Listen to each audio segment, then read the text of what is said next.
11절에서 22절까지 말씀입니다.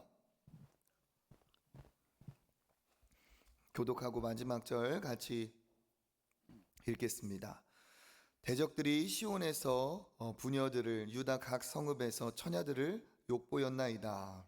지도자들은 그들의 손에 매달리고 장로들의 얼굴도 존경을 받지 못하나이다. 청년들이 맷돌을 치며 아이들이 나무를 치다가 엎드려 지오며 노인들은 다시 성문에 앉지 못하며 청년들은 다시 노래하지 못하나이다.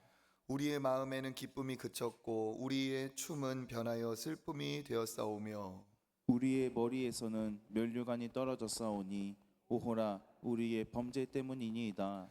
이러므로 우리의 마음이 피곤하고 이러므로 우리 눈들이 어두우며 시온산이 황폐하여 여호가 그 안에서 노나이다. 여호와여 주는 영원히 계시오며 주의 보좌는 대대에 이르나이다. 주께서 어찌하여 우리를 영원히 잊으시오며 우리를 이같이 오래 버리시나이까. 여호와여 우리를 주께로 돌이키소서. 그리하시면 우리가 주께로 돌아가겠사오니 우리의 날들을 다시 새롭게 하사 옛적 같게 하옵소서. 주께서 우리를 아주 버리셨사오며 우리에게 진노하심이 참으로 크시니이다. 아멘. 할렐루야. 예, 반갑습니다. 하나님께서 또 오늘 우리의 기도에 큰 은혜와 복을 주실 줄 믿습니다.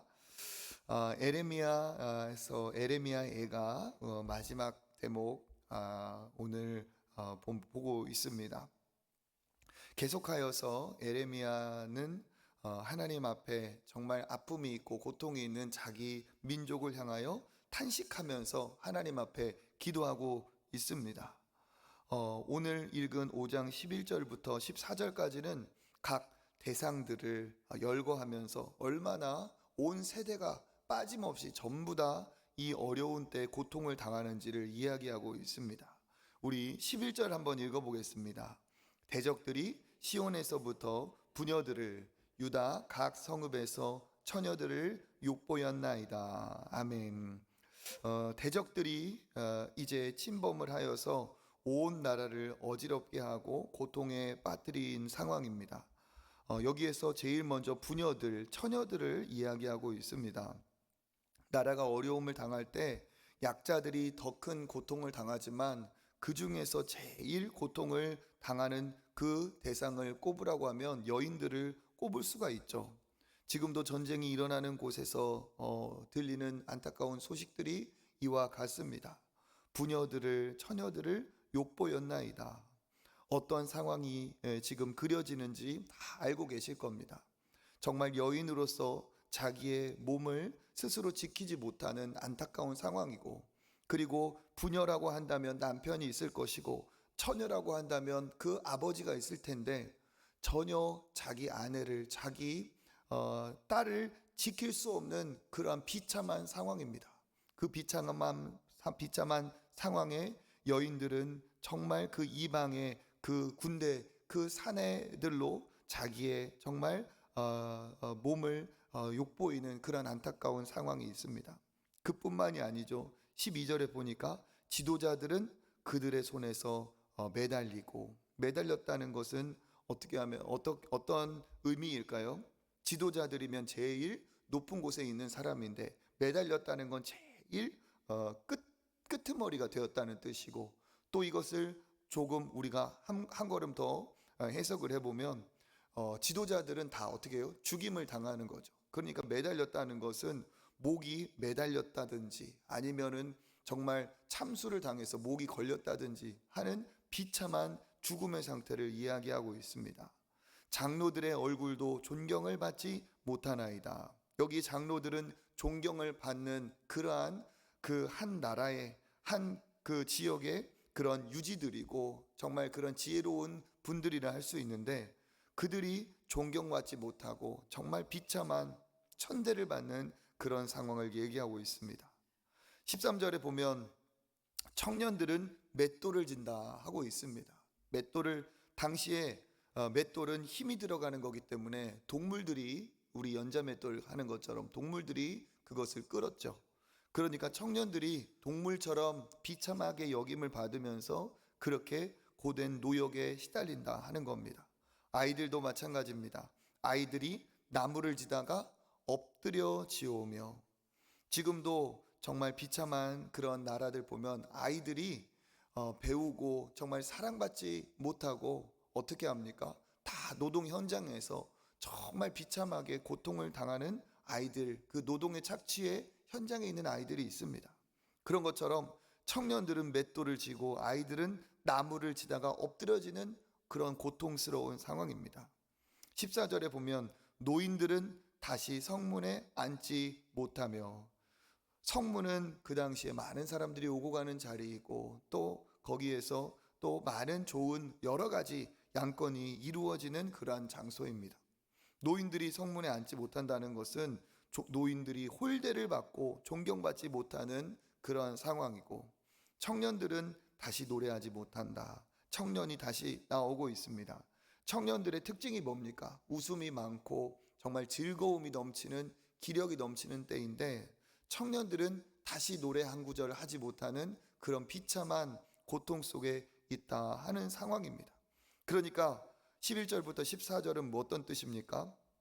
대적들의 침략으로 인해서 모든 백성이, 모든 세대가 예외 없이 정말 비참한 고통스러운 상황에 놓이고 말았다 하는 그런 상황이죠. 그런 상황에 뭐라고 얘기하느냐? 우리 15절 읽어보겠습니다. 우리의 마음에는 기쁨이 그쳤고 우리의 춤은 변하여 슬픔이 되었사오며. 마음에는 기쁨이 그쳤다. 춤은 변하여 슬픔이 되었다. 완전히 180도 정반대로 달라진 현실을 얘기하고 있습니다. 마음에 기쁨이 한때는 넘쳤지만 기쁨이 온데간데 없고, 춤이라는 것은 제일 즐겁고 행복한 정말 그런 표현이죠. 그 춤이 무엇이 되었다고 합니까? 슬픔이 되었다. 그러니까 춤과 슬픔은 완전히 대비되는 건데, 그와 같이 그들의 상황이 완전 180도로 정반대로 비참한 상황이 되었다라고 합니다. 17절 한 절 넘어가서 17절에도 이러므로 우리의 마음이 피곤하여서, 마음이 피곤하다는 건 마음이 고통스럽다, 마음이 쓰라리다 하는 뜻입니다. 마음이 고통스럽고 쓰라리고, 이러므로 우리의 눈들이 어두우며, 눈들이 어둡다는 것은 앞이 보이지 않는다는 것이죠. 앞이 캄캄하다는 뜻입니다. 18절에 보니까 시온산은 황폐하여져서 여우가 그 안에서 노나이다. 시온산은 예루살렘을 얘기하고 있습니다. 그 예루살렘은 성전이 있고 그곳은 많은 사람들이 오고 가며 하나님 앞에 예배드리고 제물을 하나님 앞에 올려드리던 곳이었는데, 그곳이 인적이 끊어지고 언제 그러한 많은 사람들이 오고 갔는지 기억도 할 수 없을 정도로 황폐하여져서 진짜 그 아름다운 도시가 어떻게 되었다고요? 짐승, 들짐승들이 오고 가는 그러한 황폐한 곳이 되었습니다. 여우가 오고 가는, 여우가 사람이 아닌 짐승들이 오고 가는 그런 곳이 되었다. 15절, 17절, 18절은 탄식하면서 그러한 현재 상황을 얘기하고 있습니다. 그러면서 16절에 예레미야는 이런 일이 왜 벌어졌는지를 16절 얘기하고 있죠. 16절을 같이 한번 읽어보겠습니다. 우리의 머리에서는 면류관이 떨어져 싸우니 오라 우리의 범죄 때문이니이다. 아멘. 머리에 있던 면류관은 그 모든 영광이 사라졌다 하는 뜻인데, 그 이유를 뭐라고 말하고 있습니까? 오호라. 오호라라는 것은 탄식이죠. 그 탄식이 무엇 때문입니까? 우리의 범죄 때문이니이다. 예레미야는 이 고통이 어디에서 오는지 정확히 알고 있었습니다. 그것은 무엇입니까? 우리가 하나님 앞에 이렇게 범죄하였기 때문에 하나님 앞에서 우리가 이러한 고통을 당하게 되었다 하는 것이죠. 그러니까 이것은 정말 하나님이 계시지 않은 것도 아니고, 이건 무엇이냐? 자업자득이다. 우리가 하나님 앞에 범죄한 것 때문에 우리가 이렇게 고통을 당하고 있다 하면서 이 고통의 원인이 무엇인지 선지자로서 알고 있습니다. 그것을 알고 있기 때문에 예레미야는 밤낮으로 눈물을 흘리면서, 우리가 뭐라고 말하고 입니까? 눈물의 선지자라고 하고, 선지자의 사명을 감당하기 위해서 왕을 비롯하여 만나는 사람들마다 그들의 범죄를 지적하고 그것을 회개하라고 하였는데 그들이 돌이키지 않고 그렇게 죄를 끝까지 고수하다가 그 범죄로 인하여 이런 고통을 당하고 있다라고 예레미야는 오호라 우리의 범죄 때문이니이다 하면서 탄식을, 이 고통의 원인을 탄식하고 있습니다. 그러면서 이렇게 그 예레미야 예가서에 이 막 비참한 이야기가 쭉 열거가 되면서 마지막에 예레미야의 또 다른 기도의 모습이 나옵니다. 우리 19절을 한번 읽어보겠습니다.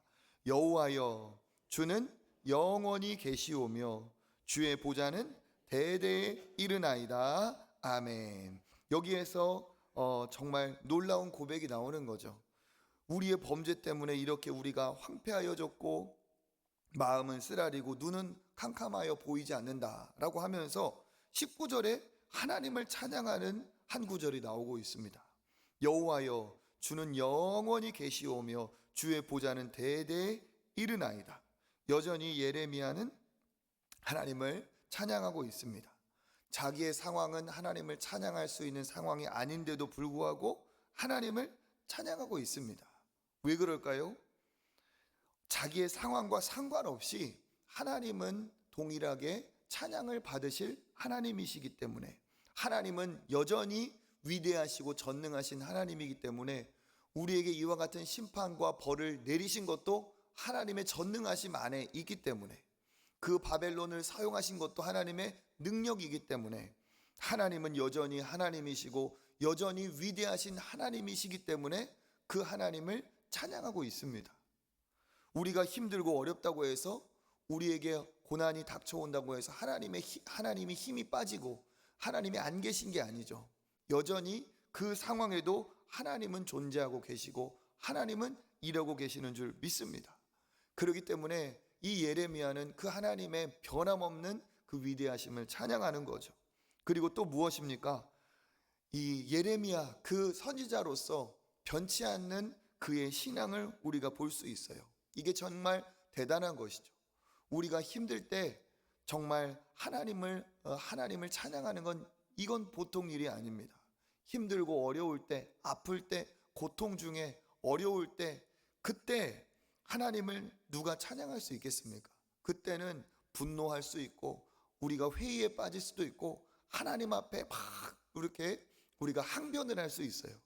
그런데 예레미야는 그 어려운 상황에 여전히 하나님을 찬양하고 있습니다. 여전히 하나님을 인정하고 있고 하나님을 신뢰하고 있어요. 이게 진짜 그의 믿음의 위대함이고 뛰어남이고 정말 믿음의 사람이라고 할 수 있는 그러한 모습이죠. 우리도 그렇습니다. 주변에 보면 정말 어려운 중에도, 고난 중에도 여전히 하나님을 신뢰하고 의지하며 믿음으로 살아가는 사람들이 계십니다. 그런데 그 모습을 통해서 진짜 그의 믿음이 드러나고, 그리고 그 상황 중에서 여전히 그에게 그렇게 찬양받으시는 하나님의 모습을 보며 진짜 하나님은 위대하다 하는 것을 우리는 알 수가 있죠. 예레미야는 변치 않고 고난 중에, 고통 중에서도 하나님의 주권을 인정하고 찬양하고 있습니다. 그러면서 하나님 앞에 다시 한번 민족의 아픔을 가슴에 끌어안고 하나님께 기도하죠. 20절 읽어보겠습니다. 주께서 어찌하여 우리를 영원히 잊으시오며 우리를 이같이 오래 버리시나이까? 주께서 어찌하여 우리를 영원히 잊으시오며 우리를 이같이 오래 버리시나이까? 하나님께서 마치 영원히 우리를 잊어버린 것처럼, 이같이 버리신 것처럼, 하나님은 잊으시는 분도 아니고 버리시는 분도 아니라는 것을 예레미야는 잘 알고 있습니다.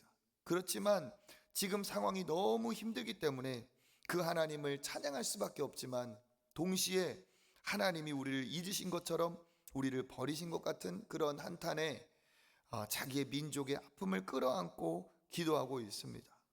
그러면서 22절에도 비슷한 이야기를 하죠. 주께서 우리를 아주 버리셨사오며 우리에게 진노하심이 참으로 크시니이다. 하나님이 정말 우리를 버리셨다 2번이나 반복하고 있고 진노하심이 크다 얘기하고 있어요. 하나님, 우리가 잘못한 건 맞지만 너무 아픕니다. 너무 힘들고 너무 고통스럽습니다. 그 얘기를 하고 있습니다. 그러면서 이 예레미야 애가의 정말 핵심 구절이고 제일 정말 하나님 앞에 간구하는 그러한 으뜸의 구절이라고 할 수 있는 21절이 있습니다. 우리 21절 같이 한번 읽어보겠습니다. 시작. 돌이키소서, 그리하시면 우리가 주께로 돌아가겠사오니 우리의 날들을 다시 새롭게 하사 옛적 같게 하옵소서. 아멘. 이게 예레미야의 진실된 정말 간구. 이 예레미야 애가를 한 절로 줄이면 이 21절이라고 할 수 있죠. 여호와여, 우리를 주께로 돌이키소서, 그리하시면 우리가 주께로 돌아가겠사오니 우리의 날들을 다시 새롭게 하사 옛적 같게 하옵소서. 하나님, 그 과거의 영광이 언제 있었는지 꿈같고 다 잊어가고 있습니다. 하지만 하나님, 그때로 돌아가고 싶습니다. 우리를 주께로 돌이키소서. 주님이 우리를 돌이키실 수 있습니다. 주님만이 돌이키실 수 있습니다. 주님이 돌이키시면 이제 우리도 주님께 돌아가겠습니다. 우리의 날을 다시 새롭게 하셔서 옛적과 같이 하옵소서 하면서 이 하나님 앞에 마음을 담은 자기 민족의 대표자로서 이렇게 하나님 앞에 기도하고 있습니다. 이것이 예레미야의 간구고, 또 하나님께서 이 간구를 들으사 나중에 어떻게 됩니까? 그 포로의 시간이 끝나고 이방 왕이었던 고레스 왕을 통하여서 하나님이 다 그 포로를 회복시켜 주시고 돌아오게 하는 역사가 일어납니다. 그리고 궁극적으로 뭡니까? 죄와 사망의 굴레에 놓여 있는 우리를 예수 그리스도의 십자가의 은혜로 우리를 돌이키시고 우리를 새롭게 하시는 은혜가 이 간구 안에 있습니다. 오늘 우리가 예레미야 애가서를 마무리하면서 몇 달 전에 예레미야서를 긴 시간, 짧지 않기 때문에 긴 시간 보았고, 또 얼마 전에는 우리가 열왕기서를 보면서 그 시대적인 상황을 보았어요. 그 시대적인 상황에 이 예레미야의 이 안타까운 슬픔의 간구를 우리가 오늘까지 보았습니다. 여기에서 우리가 알 수 있는 것이, 또 기억해야 될 것이 무엇입니까? 하나님을 떠날 때 인간은 비참하고 정말 어려움을 당한다는 것입니다. 하나님을 떠날 때 하나님의 심판은 정말 얼마나 무섭고 절망적인지 우리가 그것을 깨달아야 됩니다.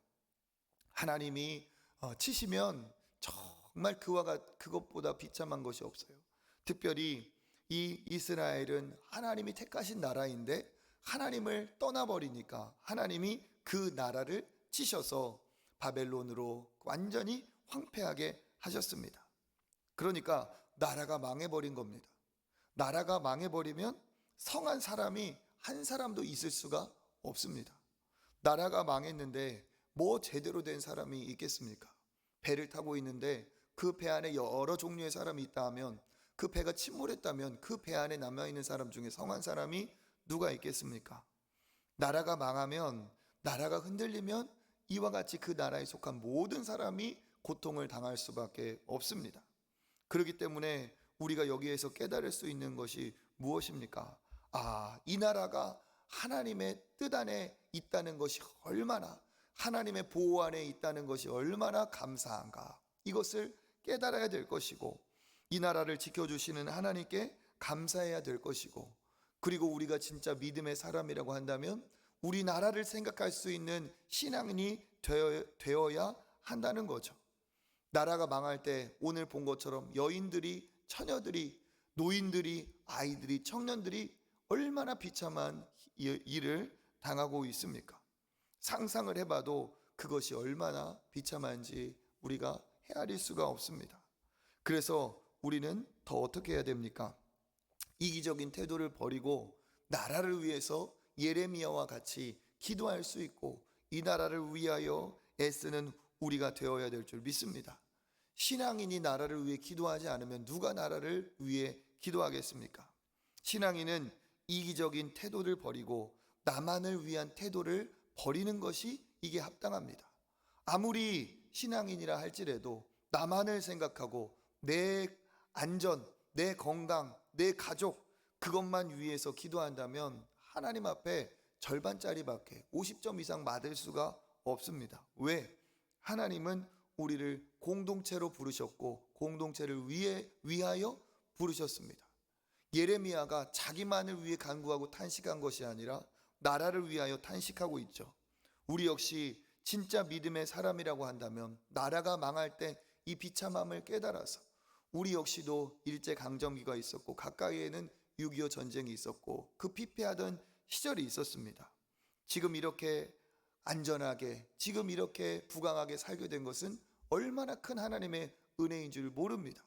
이것을 알고 나를 위해 기도하는 것에 그치지 않고 우리를 위해 기도해야 되고 우리 교회를 위해 기도해야 되고 한국 교회를 위해 기도해야 되고 우리나라를 위해 기도해야 되고 또 열방의 선교사, 선교지를 위해서도 우리가 기도해야 될 줄 믿습니다.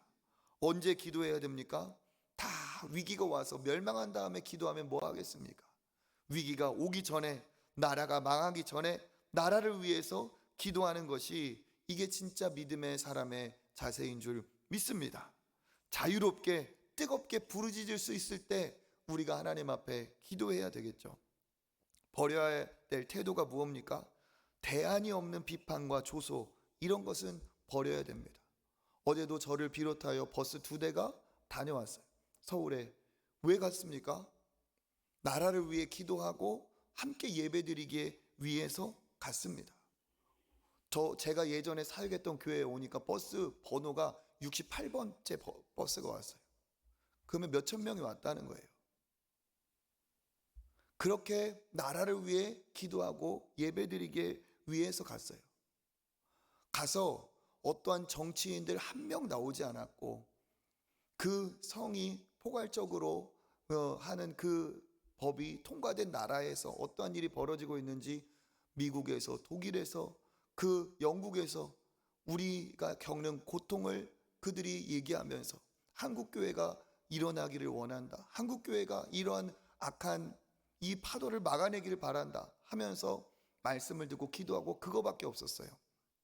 그런데도 여전히 세상의 언론은 뭐 어쩔 수 없다 쳐도 유튜브를 비롯해서 이렇게 보면 그것조차도 비판하는 사람들이 있습니다. 이게 무슨 기독교적인 것이냐? 예수님이 이렇게 힘을 써 누가 힘 쓰려고 한 사람 거기에서 우리의 힘을 보여주자 이런 사람 한 명도 없었어요. 나라를 위해 기도하자 할 때 곳곳에서 눈물을 흘리면서 기도하는 분들이 대부분이었지. 그런데 그들은 그 자리에 나와보지도 않고 뭐라고 얘기하느냐? 이렇게 숫자 모여서 뭐 하려고 하냐? 나도 반대하지만 그건 아니다.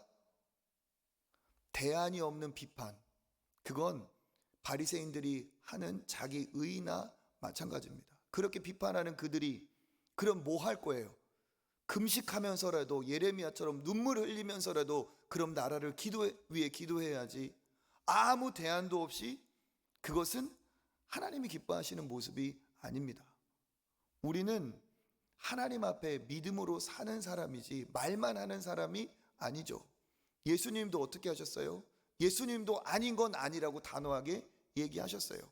예수님도 정말 그 교회에서 그 성전 안에서 물건을 파는 그걸 보며 예수님이 지금 뭐 하는 것이냐고 하면서 상을 뒤집어 엎으신 예수님이에요. 교회 다니는 사람이라고 해서 목소리 하나 내지 못하고 이래도 저래도 그냥 이렇게 저렇게 살아가는 사람이 아닙니다. 우리는 누구냐? 의롭게 살아가야 될 사람입니다. 하나님 앞에 믿음으로 우리나라가 어려움 당할 때 독립운동했던 그분들도 다 정말 대부분 신앙인들이셨습니다. 우리는 나라를 위해 기도할 줄 알아야 되고 나라를 위해 믿음으로 더 의롭게 살아야 될 줄 믿습니다. 거기에서 제가 이렇게 보는데 유모차를 끌고 온 어린 아이 자녀들과 나온 그런 가정들도 많이 있어요. 아이를 품에 안고 어린 아이를 품에 안고 그렇게 그 젊은 엄마 아빠들이 기도하는데 그건 진짜 진심이라고밖에 말할 수가 없어요. 무슨 힘을 보여주자 그런 것 아닙니다. 혹시라도 우리에게 그런 마음이 없기를 바랍니다. 우리는 이 나라와 시대를 위해 중보하며 기도할 줄 알아야 됩니다. 어떻게 기도해야 됩니까? 옛적과 같이 하사 다시 새롭게 하옵소서. 이 예레미야와 같이 하나님 80년대 90년대 얼마나 정말 하나님께서 이 나라에게 복을 주시고 많은 이들이 교회로 몰려들었습니까? 그 고난의 시기에 기도로 정말 우리 옛날에 산에 올라가서 소나무 뿌리 뽑는다 했는데, 그렇게 기도했던 우리 할머니 할아버지, 우리 어머니 아버지가 있었는데, 아버지 우리의 날들을 다시 새롭게 하사 옛적과 같게 하옵소서. 그렇게 부르짖는 시대가 되고 내가 그렇게 부르짖는 우리가 되어야 될 줄 믿습니다. 마른 눈에 눈물을 회복시켜 주시고 회개가 회복되게 하여 주시고 눈물의 탄식으로 나라를 위해 기도하는 기도의 사람들이 일어나게 하옵소서. 그게 예레미야의 다짐이고 간구이고 우리가 하나님 앞에 드려야 될 기도인 줄 믿습니다. 왜 그렇습니까? 오직 소망은 세상에 있지 않고 하나님께만 소망이 있기 때문에 그렇습니다. 그러니까 이 예레미야가 여전히 하나님을 찬양하고 있는 것처럼 우리의 소망은 여전히 하나님 한 분밖에 없음을 믿습니다. 그리하여 하나님이 우리에게 기도하게 하시고 그 기도를 통하여 놀라운 일을 우리 가정에 우리 자녀에게 이 시대에 이루실 줄을 믿습니다. 예레미야와 같이 또 예레미야 예가를 마무리하며 우리 역시 기도 역시도 이기적인 기도를 버리고 그 기도의 영역을 지경을 넓혀서 하나님을 기쁘시게 하고 이 시대를 품에 안고 기도하는 저와 여러분이 되시기를 주님의 이름으로 축복합니다. 기도하겠습니다. 하나님 감사합니다. 한국교회에 아버지 이러한 위기가 닥치고 우리나라 안보가 흔들리는 이 상황에 나라가 망한 뒤에 이렇게 기도하면 그 얼마나 안타깝습니까? 아버지 이 위기 가운데 더 기도하게 하시고 아버지 무너지기 전에 하나님 앞에 깨어 기도하는 믿음의 사람들이 일어나게 하여 주시옵소서. 내가 그런 중보의 기도의 사람 되게 하여 주시고 하나님 앞에 간절히 기도하는 기도의 아버지 사역자들이 되게 하여 주시옵소서.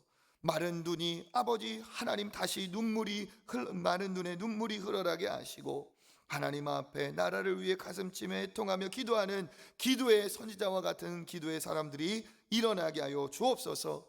그게 아버지 내가 되게 하시고 그렇게 기도하는 자들이 일어나 한국교회가 살아나며 아버지 내 가정이 주 안에서 더 든든히 서가는 은혜의 역사가 있게 하여 주시옵소서. 모든 것 감사드리며 예수 그리스도 이름으로 기도드립니다. 아멘. 이 시간 같이 한번 기도하겠습니다. 하나님, 특별히 우리 수험생들 또 시험을 준비하는 우리 자녀들에게 합격의 은혜를 더하여 주시옵소서. 또 특별히 진행되고 있는 또 준비하는 우리 어린이 초청대회에 하나님 은혜를 베풀어 주시옵소서. 새롭게 또 시작하는 11월 더 큰 감사가 있게 하여 주시고 이번 주에 있는 또 우리 장로의 수련에 큰 기쁨과 은혜를 더하여 주옵소서. 은혜가 흘러넘치는 사랑의 공동체 우리 초청교회 되게 하여 주옵소서. 같은 마음으로 이 시간 주님 한번 잡고 또 내 기도의 제목까지 하나님 앞에 기도하도록 하겠습니다. 기도하겠습니다.